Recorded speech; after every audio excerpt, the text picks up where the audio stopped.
Welcome to today's podcast, Numbers That Drive Change, Standardizing Data for Smarter Systems.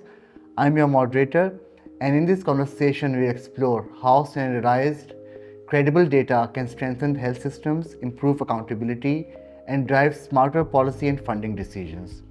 Joined by leading experts from government, development, and technical organizations, we will unpack the role of results based frameworks, collaboration, and evidence in shaping meaningful reforms. Let's get started. On the panel, we have today Dr. Talib Lashari, Dr. Ishfaq Ahmed Memon, Dr. Jahangir Rind, and Shaukat Sethia Saab. So, Dr. Talib, I would like to start off with you. RBMF है क्या? एक उसको अगर आप आसान ज़बान में explain कर दें कि वो है क्या और उसकी अहमियत क्या है?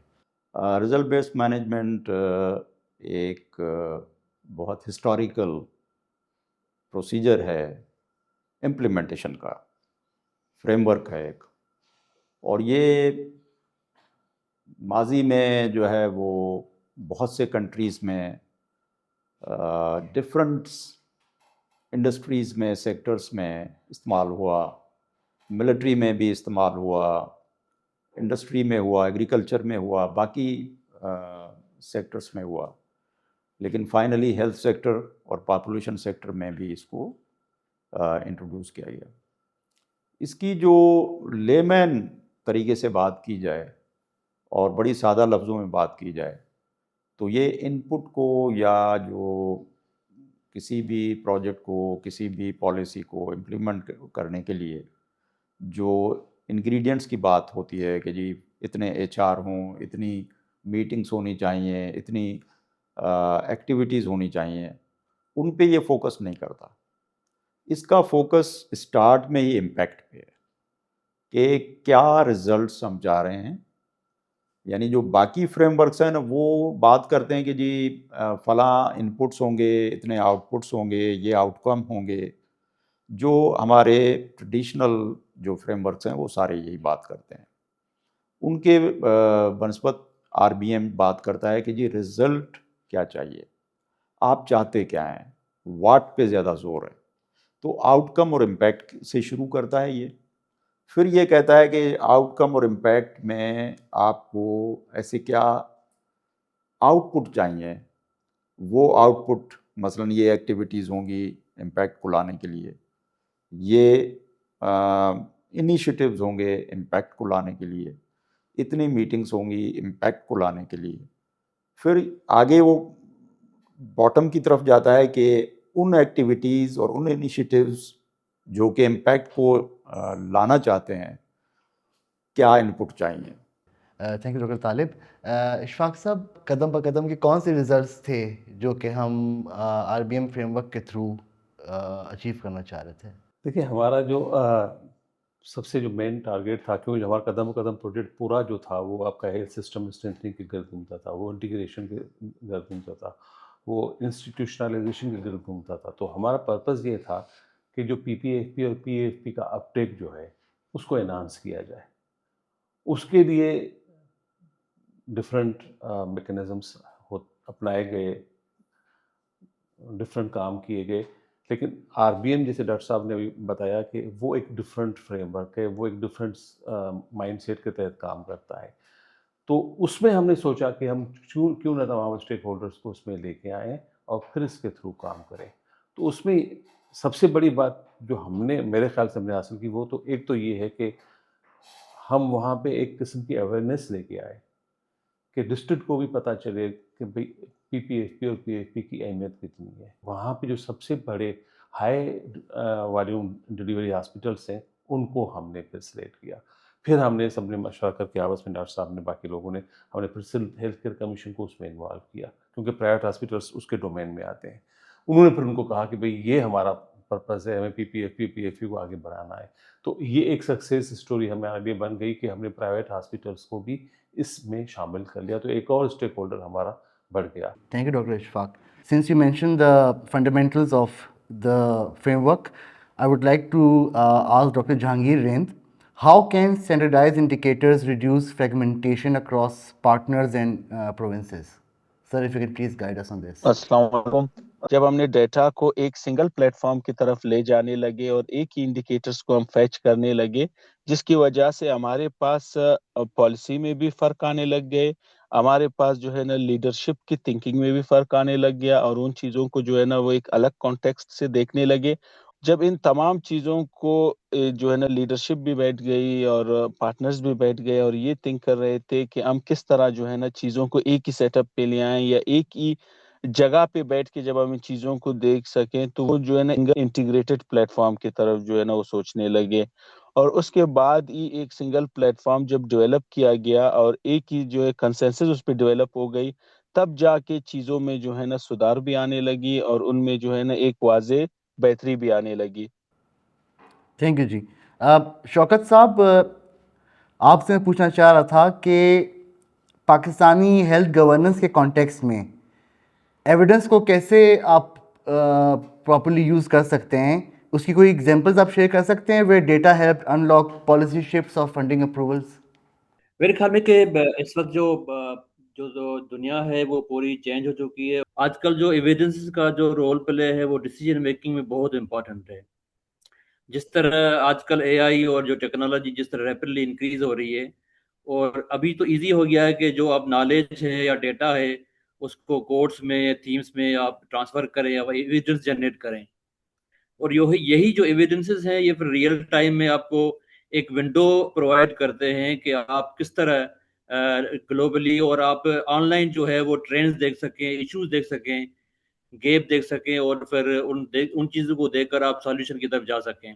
आप जैसे एपी 2030 के गोल देखें, पूरे पाकिस्तान में क्लियर गोल हैं कि हमें कहाँ जाना है, 2030 तक कहाँ जाना है। तो ये पहले नहीं था, अब बहुत रिजल्ट हो गए हैं। जिस तरह पोलियो का ले लें, आप इम्यूनाइजेशन का ले लें, पहले टारगेट बहुत वेग थे लेकिन अब जो है वो रिजल्ट ओरिएंटेड है, बहुत क्लियर प्रायोरिटीज हैं। और आजकल आप देखते हैं कि हर सेक्टर के पास क्लियर इंडिकेटर्स हैं कि हमें जाना कहाँ है और किस तरह हम जाएंगे, और टारगेट्स बहुत क्लियर हैं हर प्रोविंस के पास। Thank you Shaukat sahab. Ishfaq sahab, this brings me to you. आपने बहुत अहम किरदार अदा किया for advocating with the government, तो ऐसी क्या ख़ास बात है इस फ्रेमवर्क की और आपकी स्ट्रेटजी क्या थी गवर्नमेंट का बाइन लेने के लिए?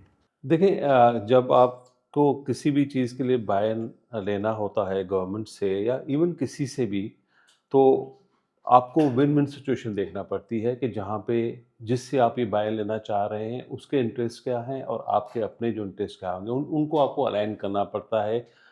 ये चूंकि हम कम्युनिटी के लिए कर रहे थे काम, चूंकि हम डिपार्टमेंट ऑफ हेल्थ के लिए काम कर रहे थे, तो उसमें हमें थोड़ी मेहनत तो करनी पड़ी, लेकिन जो सबसे बड़ा हमें फ़ायदा हुआ वो ये हुआ कि ये कोई नई चीज़ नहीं थी।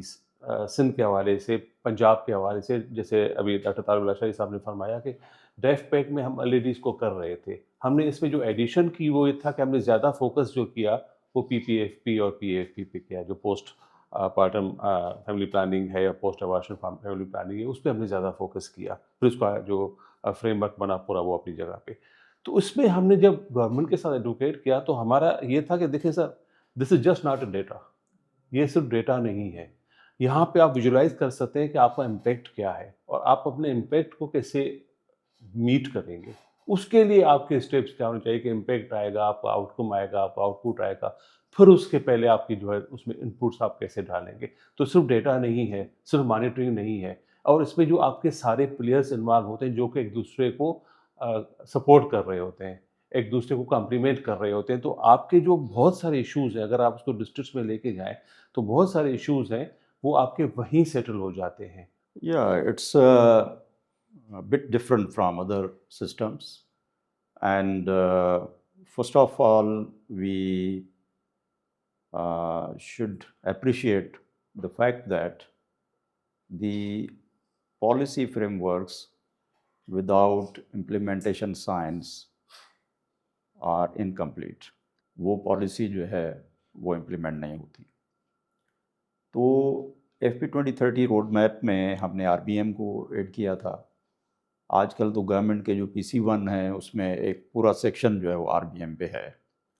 लेकिन मेरा ख्याल है कि ये जो पाथफाइंडर कदम ब कदम प्रोजेक्ट के तहत RBM की इम्प्लीमेंटेशन है वो एक बहुत बड़ा इंडिकेशन है फॉर द गवर्नमेंट کہ RBM کو امپلیمنٹ کیسے کیا جائے. یہ پورا ہم نے کر کے دکھانے کی کوشش کی ہے.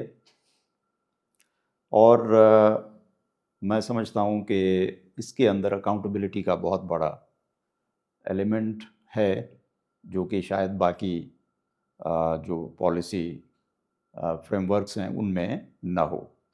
اگر میں کچھ اچیومنٹس کی بات کروں کہ جو امپلیمنٹیشن سائنس ہم نے اس میں اپلائی کی ہے اور جس کانسیپچول فریم ورک کے تحت ہم نے اس کو امپلیمنٹ کرنے کی کوشش کی ہے اور اس کے جو وائی واٹ اینڈ ہاؤ یعنی امپیکٹ آؤٹ کم اور ان پٹ کی ہم نے بات کی، اس میں ہم نے دیکھا کہ کچھ ہم نے اچیومنٹس کی ہیں. مثلاً سب سے بڑی بات یہ ہے کہ ڈسٹرکٹ لیول کی اونرشپ کو ہم نے انشور کیا اور اس میں ہر ضلع میں، تینوں ضلعوں میں امپلیمنٹیشن کمیٹیز بنائی گئیں اور وہ امپلیمنٹیشن کمیٹیز جو تھی وہ ملٹی اسٹیک ہولڈر تھیں، led by the department of health. دوسری جو سب سے بڑی بات یہ تھی کہ وہ کمیٹیز صرف بنی نہیں بلکہ وہ اپنی ریگولر میٹنگز کرتی رہیں اور سارے اسٹیک ہولڈر اس میٹنگز میں ہوتے تھے. یہ نہیں تھا کہ جی میٹنگز جو ہے وہ جسٹ کھانا پوری کے طور پہ تھے. تیسری بات یہ تھی کہ ان میٹنگز کے اندر ایک پورا ریویو PPFP کے حساب سے اور FP کے حساب سے ایک پورا ریویو جو ہے وہ پریزنٹ کیا جاتا تھا ڈیٹا کے بیس پہ. DHIS2 کو بیس بنا کے اس ڈیٹا کو ہائی لائٹ کیا جاتا تھا جس کی وجہ سے ہائی لائٹ کیا جاتا ہے جس کی وجہ سے آپ کو گرے ایریاز بھی نظر آتے تھے، اچیومنٹس بھی نظر آتی تھیں اور کہاں ہم نے کیا لیسنس لرن کیے وہ بھی نظر آتے تھے. تھینک یو ڈاکٹر طالب. ڈاکٹر جہانگیر رند، میں آپ سے جاننا چاہوں گا قدم بقدم کے کون سے ایسے لیسنس تھے جس نے ڈیمونسٹریٹ کیا ہو کہ ڈیٹا جو ہے ڈائریکٹلی جو آپ کے ریفارم آؤٹ کمز ہیں اس کو انفلوئنس کر رہا ہے. اس میں جو ہے نا میں بالکل ایڈ کرنا بھی چاہوں گا اور شکریہ بھی ادا کرنا چاہوں گا قدم بقدم پاتھ فائنڈر کا کہ بلوچستان میں جب ہم نے ڈیٹا پہ بات کرنا شروع کیا اور ہمیں محسوس ہوا کہ ہم جو ہے نا ڈیٹا کی کوالٹی کو بہتر کرے، ڈیٹا کی کلیکشن کو بہتر کرے، انالیٹکس کو بہتر کرے اور ساتھ ساتھ میں ڈیٹا آڈٹ کو بھی بہتر کرے، تو اس ٹائم ہم شفٹ ہوئے فرام DHIS1 ٹو DHIS2 اور یہی وہ شفٹ فیز تھا یا پھر یہی وہ قدم تھا جس نے بلوچستان کو ڈیجیٹلائزیشن پہ ایک الگ ہی موڑ دے دیا اور ایک الگ ہی رخ دے دیا.